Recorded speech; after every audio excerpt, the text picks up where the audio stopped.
दलियो हम हूँ जहनमुआ किया बन गेला दुश्मन मार बेटा बन गेला दुश्मन कि हम हूँ दलियो जहनमुआ किया बन गेला दुश्मन मार बेटा बन गेला दुश्मन रे हमरा बुझ नहीं छौ समझ झटा उखाड़ के मारे छै रे बेटा तोर चलते कनिया हमरा बांध के मारे छै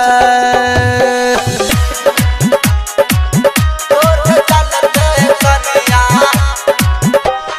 कनिया हमरा बांध के मारे छै कि अपने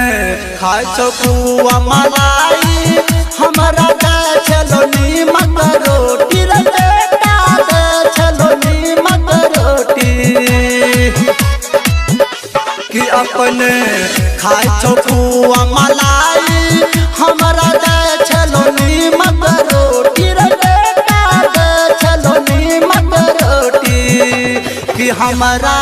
कह छौ हर जइया झटका उखाड़ के मारे छै रे बेटा तोर चलते कनिया हमरा बांध के मारे छै तोर चलते कनिया कनिया हमरा बांध के मारे छै कि कहो राइटर पप्पू परदेसी मौगी के चलते नए बहाना जमैयो चलते नए बहाना कि कहो राइटर पप्पू परदेसी